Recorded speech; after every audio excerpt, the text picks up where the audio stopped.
Hello students, today's class for class 11th chapter कर रहे हैं हम 9 सीक्वेंस एंड सीरीज और एक्सरसाइज 9.2 एपी पे बेस्ड है ये एक्सरसाइज हमारी और 8 क्वेश्चन तक हम कर चुके हैं। आज जो हम करेंगे वो हम करेंगे इस पे बेस्ड क्वेश्चन नंबर 9। एक्चुअल में मैं आपको बताऊं क्वेश्चन नंबर 9 ऑनवर्ड्स ही थोड़ा सा 11th का लेवल आता है एपी में। अब तक के जो 8 क्वेश्चन थे वो टोटली 10th बेस्ड थे। और थोड़ा सा रिकॉल करवा देती हूँ जो डायरेक्ट इसी लेक्चर को देख रहे हैं, तो एक एपी जो है वो nth term is a plus n minus 1 into D, ये 10th में भी हम कर चुके हैं। And sum of the term n terms of an AP is n by 2a plus n minus 1 into D. ये हमारे दो फॉर्मूले हमने करे हुए हैं, ठीक है ना। अब जो है आज हम क्वेश्चन करेंगे 9 स्टार्ट करते हैं। The sum of n terms of 2 APs. 2 APs का मतलब दोनों बिल्कुल अलग अलग है, फर्स्ट टर्म अलग है और डिफरेंस भी अलग है, ठीक है जी। और आर इन द रेशो, ये एसएन का रेशो है। Find the ratio of their 18 term. सबसे पहले हम क्या दे रखा है, एस एन वन एन ही है दोनों टर्म्स, यानी कि 50 इसके लिए तो 50 इसके लिए, बट एपी डिफरेंट है। तो सब n1 का पहले वाले n का फॉर्मूला क्या है, n by 2a1 plus n minus 1 d1, ठीक है। क्या मतलब, एक एपी ली मैंने, एपी फर्स्ट जिसकी first term a1 and difference d1, second AP जिसकी first term a2 and difference d2, ठीक है जी। ये हमने इस तरीके से लिया। तो sum of number of terms तो सेम है, तो n बाई 2 n सेम रहेगा आपका, और a1 और d1 पुट कर दिया। सेम रेशो लेना है तो नीचे दूसरी AP 2a2 plus n minus 1 d2, ठीक है जी। और ये रेशो हमें दे रखा है 5n प्लस 4 और 9n प्लस 6।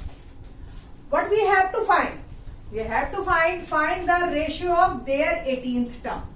अब इसकी 18th टर्म क्या बनेगी, a1 प्लस 17 d1 और इसकी a2 प्लस 17 d2। मतलब मेरे को अब इस तरीके से कोई n पुट करूं मैं कि ये जो है इस फॉर्म में आ जाए, बस ये बात समझने वाली है हमारी, ठीक है जी। तो लेट्स स्टार्ट। देखो ये n बाई 2 तो n बाई 2 पूरा ही कट गया कि जो भी नंबर होगा शुड बी सेम। अब ये रह गया, अब यहां मुझे a1 सिंगल चाहिए, तो मैं क्या करती हूँ 2 से डिवाइड कर देती हूँ। Divide numerator and denominator by 2। क्या रह गया, a1 plus n minus 1 d1 bye 2, है ना। इसको डिवाइड किया, ये 2 से 2 कैंसिल हो गया, इसका 2 एज इट इज रह गया। Same a2 plus n minus 1, 2 इधर कर देते हैं, बेटर है, बाय 2 d2, ठीक है जी। कोई फर्क नहीं पड़ेगा हमारी पूरी ओवरऑल। अब ओवरऑल आप देखिए क्या हमें मिल गया और क्या हमें चाहिए।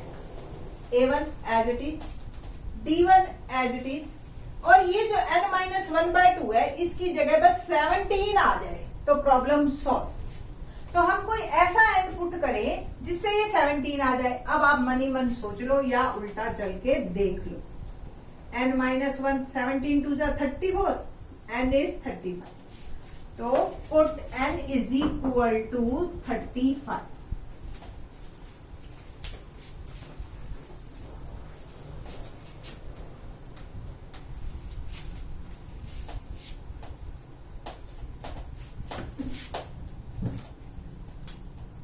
लो जी, a1 प्लस n की जगह मैंने 35 डाला।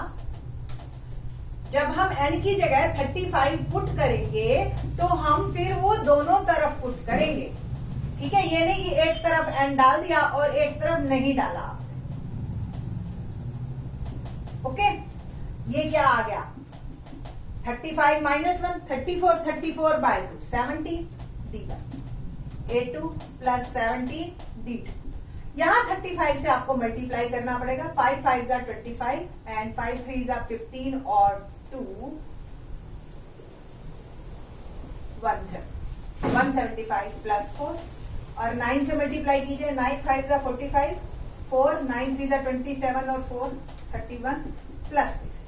तो it will become 179 upon 321 is my answer. तो 18th टर्म का जो रेशियो आया हमारा वो ये आया. ठीक है जी. तो इस तरीके से ये क्वेश्चन बहुत इंपॉर्टेंट है. ऐसा ही एक एग्जाम्पल भी है, उसको भी आप जरूर ट्राई करना. और ऐसा क्वेश्चन एक जरूर आता है एग्जाम में, यूटी में कहीं भी आ सकता है. ठीक है जी. क्वेश्चन नंबर देखते हैं 10. If the sum of first p terms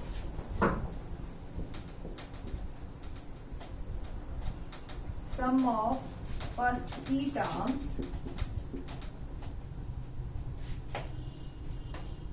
of an AP is equal to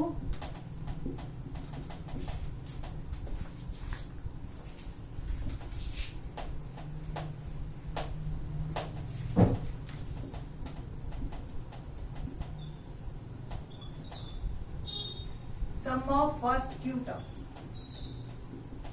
ठीक है. एक ही एपी है, उसकी पी टर्म्स का सम और क्यू टर्म्स का सम सेम है. Then find the sum of P plus Q terms. देखो थोड़ा सा मैं इस क्वेश्चन को समझा देती हूँ. बच्चे कर तो लेते हैं बट उनको समझ नहीं आता कि इस क्वेश्चन का मतलब क्या है. देखो सपोज एक एपी ली मैंने, स्टार्ट 3 से हो रही है और जो डिफरेंस है उसका मतलब कॉमन डिफरेंस वो -1 है. तो क्या बन गई 3 2 1 0 -1 -2 -3 -4 एंड सो ऑन, है ना. अगर हम कहें कि पहली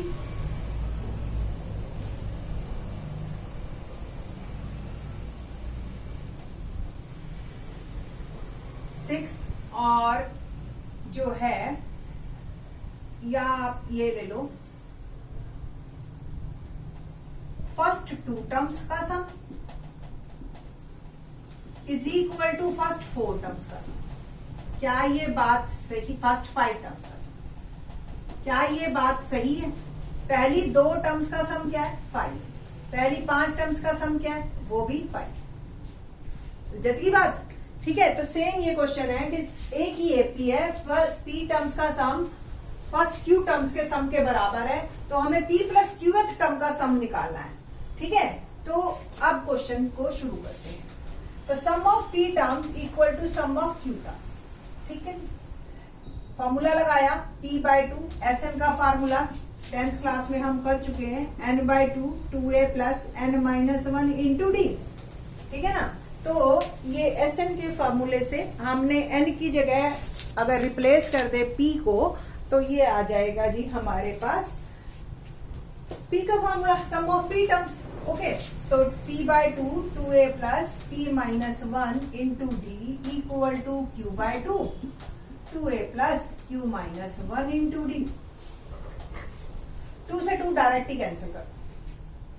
p को अंदर भेजिए तो क्या आया 2ap plus p into p-1 D और 2aq plus q into q-1 D. a वाले एक साइड और q वाले d वाले एक side. q square minus Q D minus, इसको लेके जा रही हूं मैं, p square minus P D. ठीक है जी. 2a कॉमन आ गया p माइनस क्यू. यहां से देखिए d कॉमन, अंदर क्या रह गया q square minus Q minus P square plus p. ये आपकी थोड़ा सा इसको रीशफल करके सेट करते हैं. p माइनस क्यू पहले लिखा मैंने और इन दोनों में से माइनस कॉमन ले लिया तो कोई प्रॉब्लम तो नहीं है. यानी कि ओवरऑल हम ऐसे इसको लिख सकते हैं. Now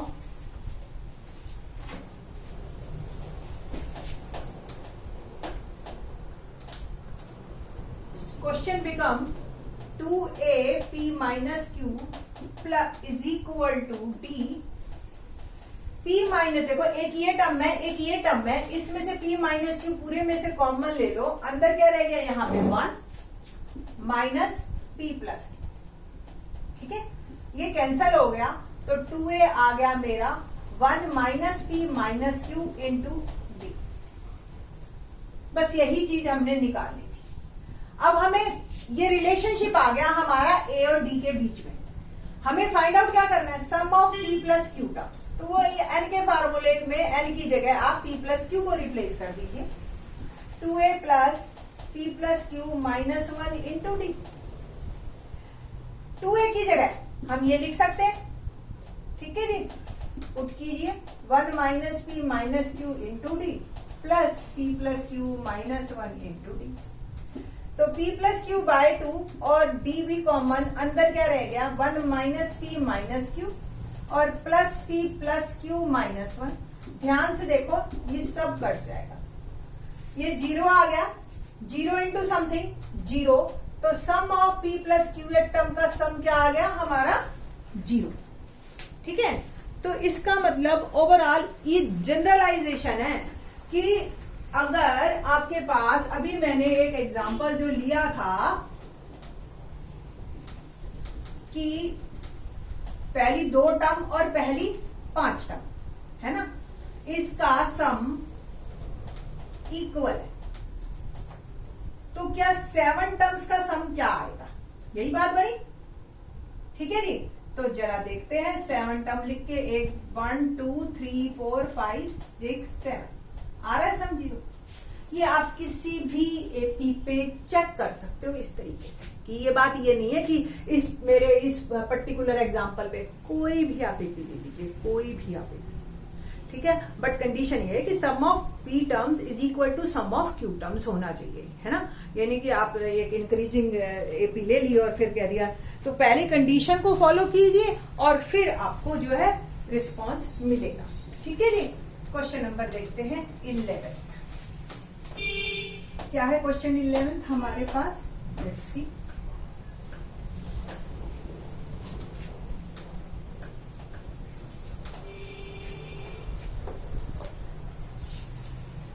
some of first